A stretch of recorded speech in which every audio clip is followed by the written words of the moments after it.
My dear brothers and sisters, fruitlessness invites disaster.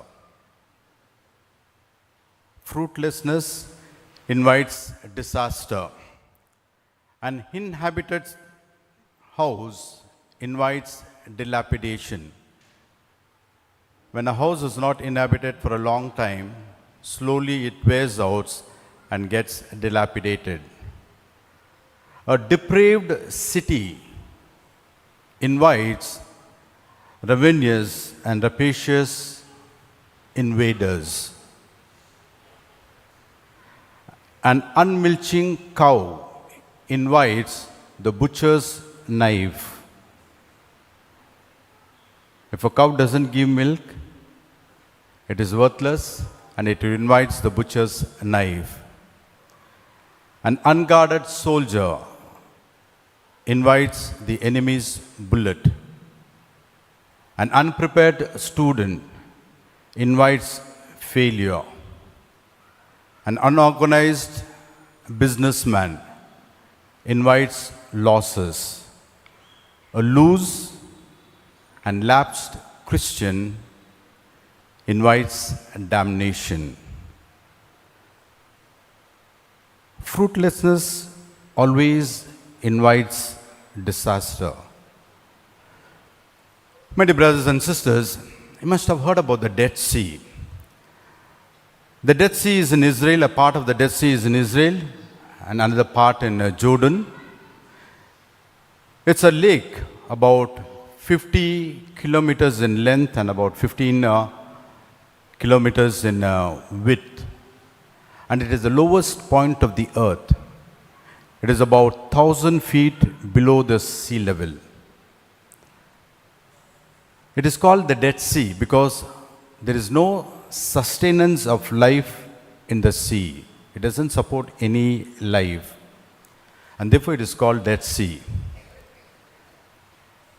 But once upon a time, this place that is occupied by the Dead Sea was a very fertile ground, very fertile ground.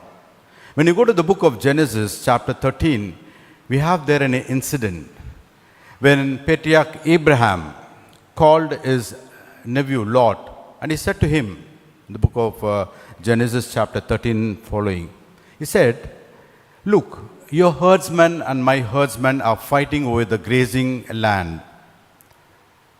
Then he said to him, "You take the left side, and I will take the right side. You choose whatever you want. And if you take the right side, I will take the left side. So let us not fight together because we are kindred. We are relations, brothers." And therefore, Lot looked towards the plains of Jordan, and then it was lush green. It was like the garden of God. So he took that portion. And Abraham took the other portion. Those cities that the plains and the cities that Lot took were the cities of Sodom and Gomorrah. Sodom and Gomorrah. And later on they became a very depraved city, and it was destroyed by fire and by brimstone. Totally it was burnt away. And slowly that city that was burnt away, a part of that, those two cities became the Dead Sea.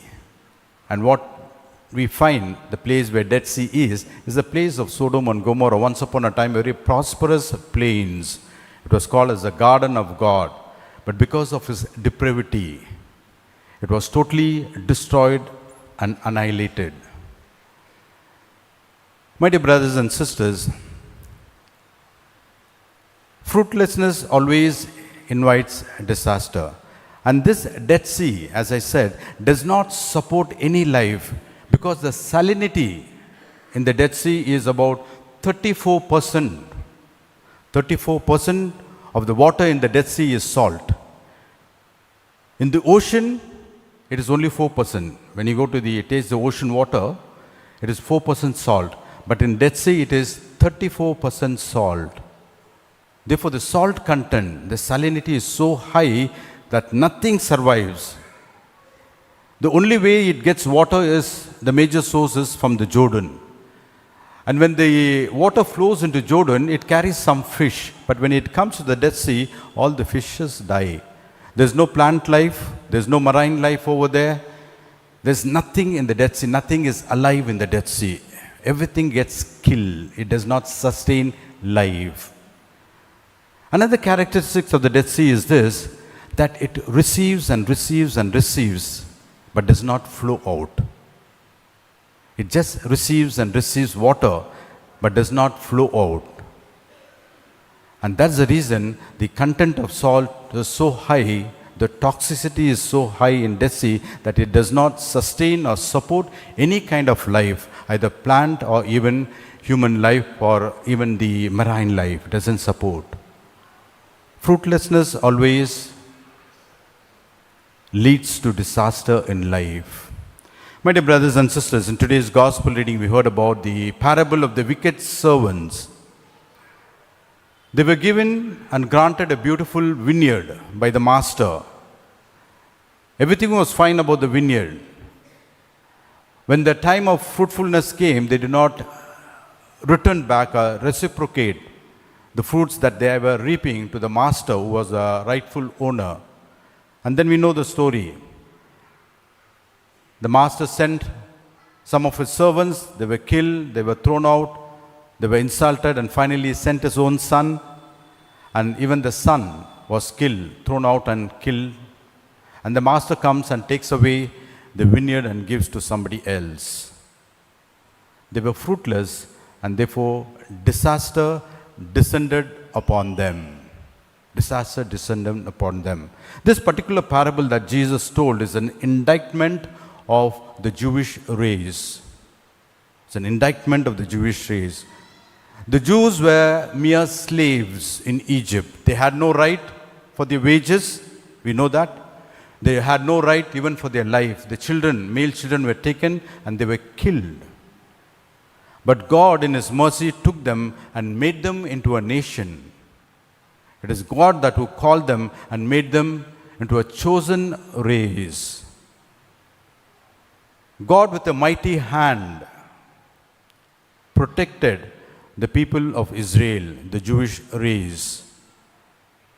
When the soldiers of the Egyptians followed them, God opened up a way in the Red Sea and parted the Red Sea and made the people to go, walking dry-shod in the Red Sea. And then He did defeat the mighty Egyptian army that followed them, that pursued them. And God with a very providential hand provided them for 40 years in the wilderness, every day with manna and that quail. He gave them for 40 years, provided them. And then He also protected them from all the wild animals and the poisonous reptiles. These were the benefits that God had given to the people of Israel, though they were nothing but a bunch of slaves before they were liberated. God, with a very caring and concerned heart, gave them a land. They were vagabonds, they were immigrants and slaves, but God provided a beautiful land for them, the land of Canaan, flowing with milk and honey. And God, with a very pastoral heart, provided them with leadership. He gave them the patriarchs, the prophets, the kings, He gave them. When they asked for a king, they were judges. When they asked for the king, God gave them a king. But He led the people astray. Then God sent the prophets to guide them. And they killed some of the prophets, exiled some of the other prophets, and they mistreated and maltreated all the prophets that God had sent. And finally, when God sent His own Son, they took Him and killed Him between two thieves. Therefore, the time of judgment came. God took away the land from them, and they were shattered and scattered all around the world. But before this calamity came, God had warned them. Jesus came and warned them. The Gospel of Luke chapter 13 verses 34. He said, "O Jerusalem, Jerusalem, the city that kills the prophets and stones the others, how I wish I could gather you like a hen gathers his brood under his wings, but you would not. Jesus very pathetically appealed to them. But after some time, he also gave a very threatening message to them, and he said, when they were admiring the beautiful temple of Jerusalem, the temple of Jerusalem, that was called as the third temple at the time of Christ, it was the most embellished, the most beautiful building upon the earth. The Jews themselves used to say it was built by Herod, King Herod. He spent a lot of money in rebuilding and refurbishing the temple of Jerusalem because he was not a Jew, he was a half Jew. And therefore, to entice and appeal to the Jews, he spent a lot of money in embellishing this temple of Jerusalem. And even the Jews, who were the enemies of Herod, they used to say, he who has not seen the temple of Jerusalem does not know what beauty is. He who has not seen the temple of Jerusalem does not know what beauty is, they used to say. So beautiful the temple of Jerusalem was. And when the disciples were admiring at the temple of Jerusalem, of Matthew chapter 14 verses 1 to 2, Jesus makes that forbidding and devastating announcement, prophecy, and he says, one stone upon another of this temple shall not remain, he said. And it did happen. Just almost 40 years later, the temple of Jerusalem was torn into pieces. It was totally destroyed. So much so that there was a man, a Roman, who plowed through the city of Jerusalem. He plowed through the city of Jerusalem. Nothing of Jerusalem and even the temple remained. They set fire to the temple in the month of August in the year 70 AD. And when they set fire to the temple of Jerusalem, it was gold coated on the top. And the gold started melting. Many people went to collect the gold and they perished in the fire over there. And finally, the temple of Jerusalem was totally destroyed. Until today, they don't have a temple at all. There is no temple for the Jewish people today. The temple that was destroyed in the 70 AD is still in the state of destruction.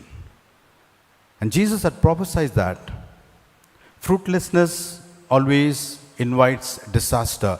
And so did the people of Israel. When they became fruitless, they invited disaster.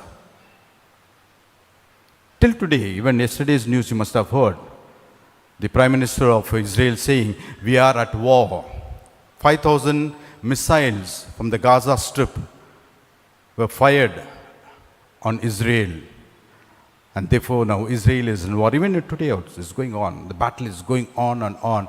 Fruitlessness invites disaster. And so did it invite disaster for the people of Israel.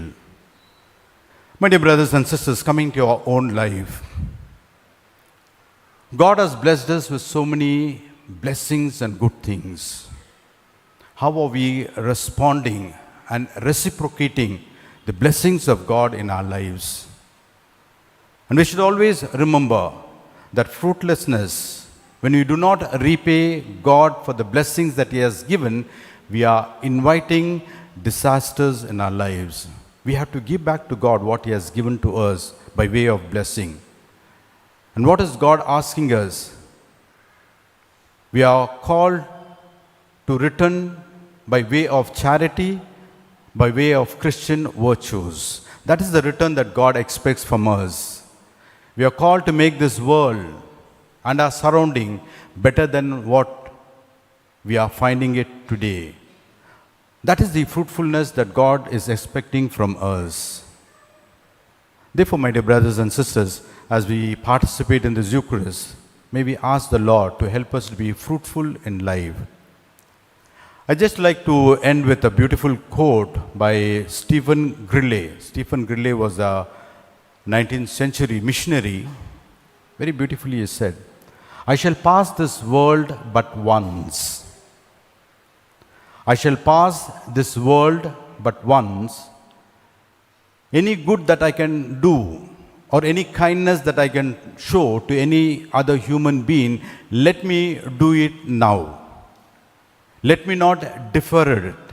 Let me not neglect it, for I shall not pass this way once again. Let us be fruitful in our lives. Amen.